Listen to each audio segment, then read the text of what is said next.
Sir నమస్కారం sir. నమస్తే అండి. సార్ రేవంత్ రెడ్డి గారికి హైకోర్ట్ అయితే షాక్ ఇచ్చిందని చెప్పుకోవాలి సార్. అంటే లగచర్లలో అప్పుడు ఫార్మా కంపెనీ కడతామని చెప్పేసి భూసేకరణ చేపట్టారు. కాకపోతే అక్కడ రైతులు గానివ్వండి, ప్రజలు గాని ఊరుకోలేదు. కలెక్టర్ పైనే దాడికి దిగారు. అది పెద్ద ఇష్యూ అయింది మనకు తెలిసిందే. అయితే ఇప్పుడు కోర్టు అక్కడ భూసేకరణ ఆపండి అని చెప్పేసి స్టే ఆదేశాలైతే జారీ చేసింది. దీంతో పోస్టులు బాగా పెట్టేస్తున్నారు. రేవంత్ రెడ్డి గారు ఓడిపోయారు, కేటీఆర్ గారు గెలిచేస్తారని చెప్పేసి బీఆర్ఎస్ వాళ్ళు కూడా ప్రచారం చేసుకుంటున్నారు. మరి దీనిపైన మీ ఒపీనియన్స్? అంటే భూసేకరణ హ్మ్. ఎందుకు చేస్తున్నాడు ఆయన? భూసేకరణ చేయటానికి ప్రాతిపదిక ఏమిటి? నిజానికి ఫార్మా సిటీ అనే పేరుతో హైదరాబాద్ శివార్లలో కొంత భూమి కేటాయించి ఒక పథకాన్ని ప్రకటించింది పాత ప్రభుత్వం, హ్మ్. బీఆర్ఎస్ ప్రభుత్వం. ప్రకటించి అలాట్మెంట్స్ ఇచ్చారు. అలాట్మెంట్స్ ఇచ్చిన తర్వాత ఎన్నికలు జరిగినాయి, కొత్త ప్రభుత్వం వచ్చింది. వచ్చిన తర్వాత రేవంత్ రెడ్డి గారు ఇది రద్దు చేశాడు. ఇది రద్దు చేసి అభివృద్ధి వికేంద్రీకరణ అని చెప్పి ఆయన చాలా జిల్లాల్లో ఈ ఫార్మా క్లస్టర్ల పేరుతో భూసేకరణ కార్యక్రమానికి శ్రీకారం చుట్టాడు. అందులో భాగంగా మొదట ఆయన ప్రయత్నాన్ని అడ్డుకుంది యాక్చువల్గా వీళ్ళు కాదు. దీనికంటే ముందే ఆయనకి నల్గొండ జిల్లాలో చేదు అనుభవం ఎదురైంది. నల్గొండ జిల్లాలో ఫస్ట్ వ్యతిరేకించారు రైతులు. హ్మ్. వ్యతిరేకించి ఎందుకు ఇవ్వాలి మేము అని అడిగారు. ఆ తర్వాత జరిగిన ఇన్సిడెంట్ ఇది. ఇక్కడ కొంత బీఆర్ఎస్ వాళ్ళ ఇన్వాల్వ్మెంట్ ఉన్నట్టుగా కనిపించింది. అలా ఆ రోజు తాళాలు వేసుకుని వెళ్ళిపోవడం, ఇదంతా ప్రోగ్రామ్ డిజైన్ చేశారు అనేది అర్థమైంది. కానీ అక్కడ స్వచ్ఛందంగానే బయటకు వచ్చి గొడవ పడ్డారు ఓకే. నల్గొండ జిల్లాలో. ఇది మహబూబ్ నగర్ జిల్లాలో ఇది జరిగింది. ఇది జరిగిన తర్వాత ఇంకో చోట కూడా వ్యతిరేకత వచ్చింది. అంటే ఇక్కడ ప్రధానంగా వ్యతిరేకతలు రావడానికి కారణం ఏంటంటే వీళ్ళు నోటిఫై చేసేసి మీరు భూములు అప్పచెప్పేయండి అనే పద్ధతిలో వెళ్ళారు. బుల్డోజ్ చేసుకుంటూ వెళ్ళారు. లోకల్గా సమావేశాలు పెట్టి జనాలని ఎన్లైట్మెంట్ చేసి వాళ్ళ దగ్గర నుంచి భూములు తీసుకోవడం ఒక పద్ధతి. వాళ్ళకి ఏదో ఒక అవసరం ఉండాలి. అవసరం ఉండి వాళ్ళు ప్రభుత్వంతో ఈ భూములు ఇవ్వటం వలన ఏదో ప్రయోజనం ఉంటుంది అనుకోవాలి. ఇప్పుడు అమరావతిలో ల్యాండ్ పూలింగ్ అని చేశాడు ఆయన. ఆయన చంద్రబాబు నాయుడు గారు అప్పుడు చెప్పింది ఏంటి, మేము దానికి రేటు చెల్లిస్తాము, డెవలప్మెంట్లో భాగం చేస్తాం అంటే డెవలప్మెంట్ అగ్రిమెంట్ చేసుకుంటుంది ప్రభుత్వం మీతో అన్నాడు ఆయన. ఆ అగ్రిమెంట్ ప్రకారం డబ్బులు ఇస్తారు వాళ్ళు. కవులకి ఇవ్వటమే. అక్కడ ఎవరు సొంత వ్యవసాయం చేసే రైతు ఒక్కడు లేడు. హ్మ్. మొత్తం కవులకి ఇచ్చేసి ఎక్కడో హైదరాబాద్లోను ఇతర దేశాల్లోనూ ఉన్నవాళ్ళే. వాళ్ళకి కవులు రైతుల మీద కాన్ఫిడెన్స్ లేదు. ఈ కౌలు రైతులు ఒకసారి ఇస్తారు, ఒకసారి ఇవ్వరు. దీనికంటే గవర్నమెంట్కి ఇచ్చేయటం బెటర్ కదా. పైగా రేపు పొద్దున వాడు క్యాపిటల్ కట్టిన తర్వాత అక్కడ డెవలప్మెంట్లో మనకి షేర్ హోల్డర్ని చేస్తున్నాడు. కాబట్టి దానిలో షేర్ హోల్డర్ అవ్వడం బెటర్ కదా అనే ఉద్దేశంతో వాళ్ళు అనౌన్స్మెంట్ వచ్చిన మరుక్షణం అందరూ క్యూ కట్టి ఇచ్చేశారు. హ్మ్. అట్లాగే ఇక్కడ కూడా ఇచ్చేస్తారు అనుకున్నాడు ఈయన.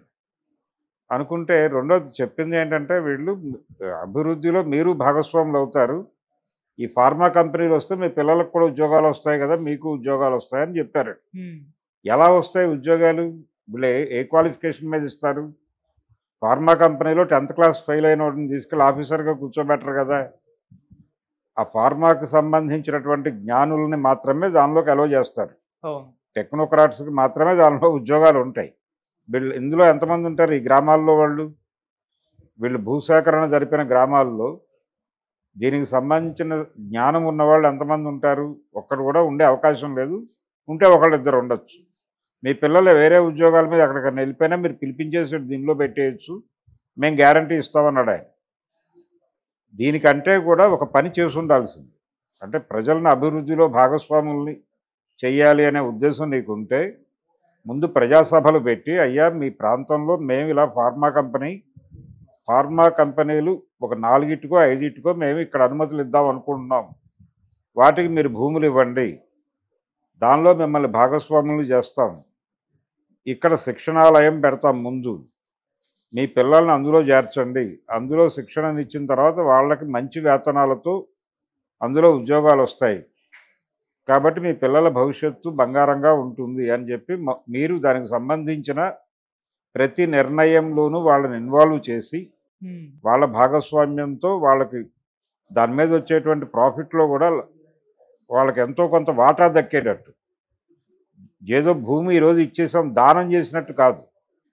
అదేదో వినోబా భావే భూస్వాముల నుంచి భూదానం తీసుకున్నట్టు కాదు. వీళ్ళని షేర్ హోల్డర్‌ని చేస్తున్నామని గనక చెప్పుంటే కంపెనీ ప్రాఫిట్స్‌లో మీకు లాభాలొస్తాయి. మీ పిల్లలకి ఇందులో ఉద్యోగాలొస్తాయి. మీరు ఇళ్లలో కూర్చొని ఈ డబ్బులు తిని బతకచ్చు అనే ఒక భరోసా కల్పించే సమావేశాలు పెట్టాడాయన. అదేమీ లేదు. నోటీసులు సర్వ్ చేశారు, వెళ్ళారు. అలా ఎలా ఇచ్చేస్తారు ప్రజలు?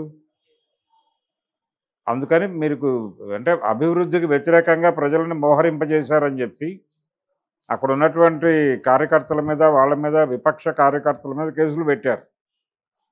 ఈ కేసులు పెట్టి చాలామందిని అరెస్ట్ చేశారు. కొంతమందిని టార్గెట్ చేసి వేధించారు. ఇవన్నీ ప్రజలు గుర్తుపెట్టుకున్నారు అన్ని చోట్ల. నల్గొండ జిల్లాలోనూ గుర్తుపెట్టుకున్నారు, మహబూబ్‌నగర్ జిల్లాలోనూ గుర్తుపెట్టుకున్నారు. ప్రతి చోట ఈ ఇన్సిడెంట్ జరిగిన చోటల్లా కేసులు పెట్టారు. ఈ కేసుల్ని కూడా కోర్టు పరిధిలోకి తీసుకెళ్ళాలి. వీళ్ళ నిర్ణయం అంటే రేవంత్ రెడ్డి డెసిషన్‌లోనే తప్పుంది. కుట్ర ఉంది. ఆ కుట్ర ఏంటంటే ఈయన ఒరిజినల్ ఫార్మాసిటీ ఒప్పందం ఎందుకు రద్దు చేశాడు? అది ప్రభుత్వ భూమి. ప్రభుత్వ భూమిని పరిరక్షించేసుకుని ఊళ్ళో వాళ్ళ భూములు ఫార్మాసిటీ పేరుతో ఇచ్చి, క్లస్టర్ల పేరుతో ఇచ్చి పడేసి, ఈ ప్రభుత్వ భూమిని ఇన్ టోటల్ తీసుకెళ్ళి ఇంకేదో కార్పొరేట్ కంపెనీకి ఇచ్చేసి తద్వారా లబ్ధి పొందాలనేది ఈయన కాన్స్పిరసీ. ఇది ఈ క్రైమ్, ఇది ఒక రకమైనటువంటి క్రైమే అతను చేసింది. దీన్ని కోర్టుకి ఎస్టాబ్లిష్ చేయగలిగితే డెఫినెట్గా వ్యతిరేకమైనటువంటి తీర్పు వస్తుంది అనేది ఆ క్షణమే అనుకున్నది. అది కోర్టు కొంచెం ప్రాపర్గా రిసీవ్ చేసుకుని ఈ రోజున ఆపమని చెప్పింది అంతవరకే. ఇంకా సీరియస్ క్రైమే ఇది. ఇంకొంచెం లోతుల్లోకి వెళ్ళుంటే అంటే కార్పొరేట్ రాజ్యం నడుస్తోంది. ప్రభుత్వాలన్నీ కూడా కార్పొరేట్లను ఫెసిలిటేట్ చేసే ఏజెన్సీలుగా మారిపోయినాయి. మారిపోయిన తర్వాత ప్రతి చోట కేటాయింపులు తప్ప ఇంకేం చేయట్లే. పరిపాలన అంటే కేటాయింపులే. కొంతకాలం పోయిన తర్వాత ఎవరినైనా చిన్నపిల్లలను అడిగితే పరిపాలన అనగానేమి అంటే కేటాయింపులు అని చెప్తారు నిర్మోహమాటంగా. ఈ రోజుకి డిజిన్వెస్ట్మెంట్ స్కీమ్ మీదే బతుకుతున్నాయి అన్ని ప్రభుత్వాలు. రాష్ట్ర ప్రభుత్వాలు కావచ్చు, కేంద్ర ప్రభుత్వంతో సహా ఇదే స్కీమ్లో వెళ్తున్నాయి. అందుకని ఈయన దాన్ని వెసులుబాటుగా తీసుకుని తనకు అనుకూలంగా ప్రభుత్వ భూముల పరిరక్షణ అనేది చాలా యుద్ధ ప్రాతిపదిక మీద మొదలుపెట్టాడు. సెంట్రల్ గవర్నమెంట్ నీతి ఆయోగ్ అనే పేరుతో అదే చేస్తోంది. దాన్ని కొనసాగింపుగా ఇంత యాక్టివ్గా మూవ్ అయినటువంటి సీఎం ఈయనే. పైగా ఈయనేమో విపక్ష సీఎం. ఈయన కాంగ్రెస్ సీఎం అయి ఉండి బీజేపీ విధానాలని ఇంత బలంగా అమలు చేయటం అనేది ఒక ఇంట్రెస్టింగ్ ఎపిసోడ్ ఈ టోటల్ వ్యవహారంలో. ఈయన హైడ్రా పేరుతో చేసింది ఏమిటి? ప్రభుత్వ భూముల పరిరక్షణ, చెరువుల పరిరక్షణ కాదు.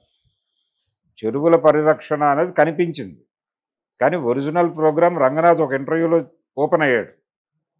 ఓపెన్ అయ్యి ప్రభుత్వ భూముల పరిరక్షణ మా పరమోద్దేశం అని చెప్పేశాడు. ఎందుకు ప్రభుత్వ భూముల పరిరక్షణ? ప్రభుత్వ భూములన్నింటినీ సెక్యూర్ చేసి తీసుకెళ్ళి కార్పొరేట్లకు అప్పచెప్పడానికి. ఇందుకోసం కావాలి. ఎంత వీళ్ళు అలాట్మెంట్స్ ఇస్తే అంతగా వీళ్ళకి లబ్ధి చేకూరుతుంది ఇండివిజువల్గా.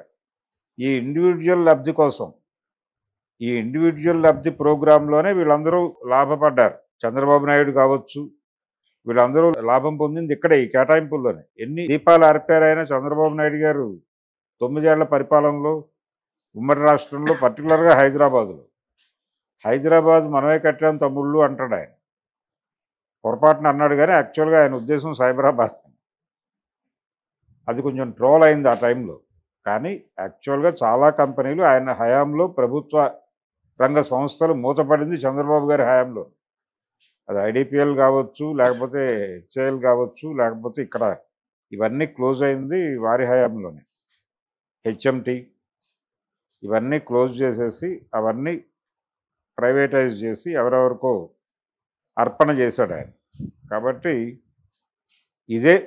దీన్ని యుద్ధ ప్రాతిపదికమే చేయడానికి ఈయన స్కీమ్ వేశాడు. ప్రభుత్వ భూములేమో ఎవరికో అప్పచెప్పేసి ఊళ్ళో వాళ్ళ భూములు లాక్కునేమో ఇండస్ట్రియలైజేషన్కి ఇచ్చి, ఇది ఎలా న్యాయం? కనీసం వాళ్ళని భాగస్వాములు చేస్తున్నావా నువ్వు? అది లేదు కదా. వాళ్ళు ఏమైనా షేర్ హోల్డర్సా దానిలో? నువ్వు ఆ మేరకు చెప్పావా? అభివృద్ధి మీ ప్రాంతానికి, మీ ప్రాంతం అభివృద్ధి చెందితే మీ పిల్లలు అభివృద్ధి చెందితే ఎలా అభివృద్ధి చెందుతారు పిల్లలు?